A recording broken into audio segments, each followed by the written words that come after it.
De nombreux temps forts au Salon des entrepreneurs Lyon-Auvergne-Rhône-Alpes avec de nombreuses conférences, des ateliers et puis surtout des remises de prix.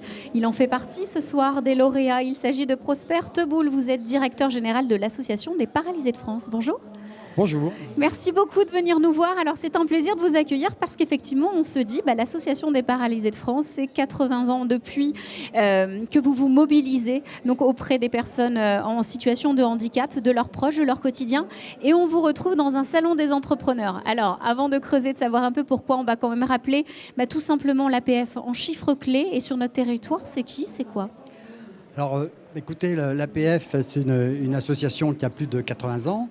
Et c'est une association qui a la particularité d'être à la fois militante, essentiellement sur les droits fondamentaux des personnes en situation de handicap, mais également gestionnaire, puisque nous gérons près de 500 structures sur toute la France, y compris en Rhône-Alpes. Donc on accueille à peu près 30 000 personnes en situation de handicap et 25 000 bénévoles, et un autre chiffre clé, à savoir 14 200 salariés. Alors concrètement sur le terrain, comment est-ce que vous répondez aux besoins de ces personnes et de leurs proches? Comment ça s'organise? Sur quel niveau vous apportez de l'aide? Alors si vous voulez, il y a un maillage, on va dire pas complexe, un maillage qui est à la fois du côté des établissements, mais également du côté de délégations qui sont au niveau de chaque département de France, mais également au niveau de chaque région, où toute personne en situation de handicap a la possibilité de venir ouvrir la porte et recevoir des conseils, des soutiens en matière de droits fondamentaux, en matière d'accessibilité, en matière de loisirs si elle le souhaite. Donc un véritable soutien au quotidien en matière d'emploi, puisqu'effectivement c'est une des problématiques essentielles aujourd'hui au regard de 500 000 personnes en situation de handicap qui sont au chômage. Effectivement, donc c'est peut-être aussi l'une de ces raisons pour laquelle vous avez répondu au Salon des entrepreneurs Auvergne-Rhône-Alpes. Ces entrepreneurs ont besoin aussi d'aide et de solutions pour comprendre comment effectivement accueillir ces personnes en situation de handicap.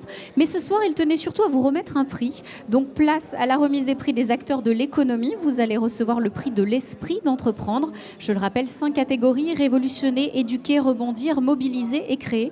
Et vous allez recevoir celui de éduquer. Alors dans quel cadre, pourquoi ? Écoutez, c'est surtout pas à moi qu'il faut demander, il faut demander ça aux membres du jury. J'ai eu la surprise réelle, puisque je ne crois pas que j'ai candidaté à quoi que ce soit. Donc la surprise de recevoir un coup de téléphone m'annonçant si d'abord j'étais libre le 14 juin, je crois que c'est aujourd'hui. Ouais, c'est ça. Une fois que j'étais libre, à 18h. On m'a annoncé effectivement que j'avais reçu ce prix. Voilà. Qu'est-ce que l'esprit d'entreprendre pour vous? Voilà, quand on voit toutes ces personnes en situation de handicap, est-ce que des fois elles se retiennent d'entreprendre justement? Est-ce que vous faites face à ces personnes-là qui veulent entreprendre? Qu'est-ce que vous leur dites? C'est vrai qu'on peut être facilement découragé quand on est en situation de handicap et souvent être assimilé à une personne avec plutôt de l'incapacité que des compétences. Que des capacités. Que des capacités. Et donc souvent, on associe handicap en entreprise avec incompétence. On sait que c'est archi faux.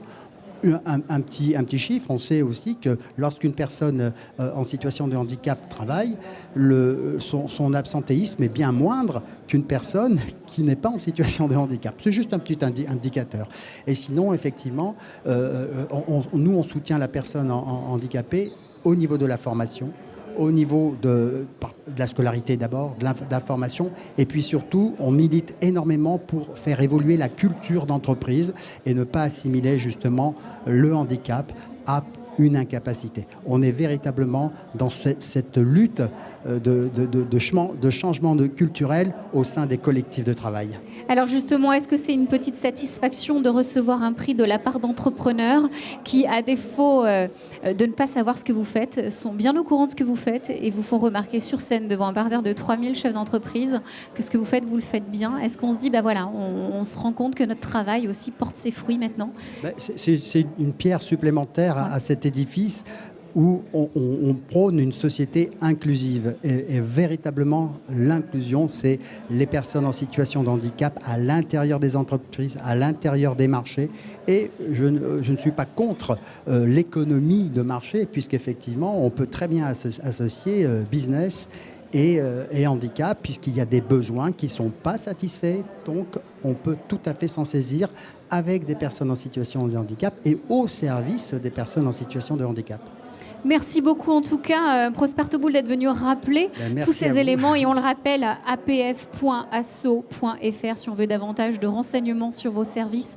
Merci beaucoup et puis surtout, bravo pour ce prix que vous allez recevoir d'ici quelques minutes. Encore. Merci d'avoir pris le temps de venir nous voir pour nous parler de l'Association des paralysés de France, bien présente ici même au Salon des entrepreneurs Lyon-Auvergne-Rhône-Alpes.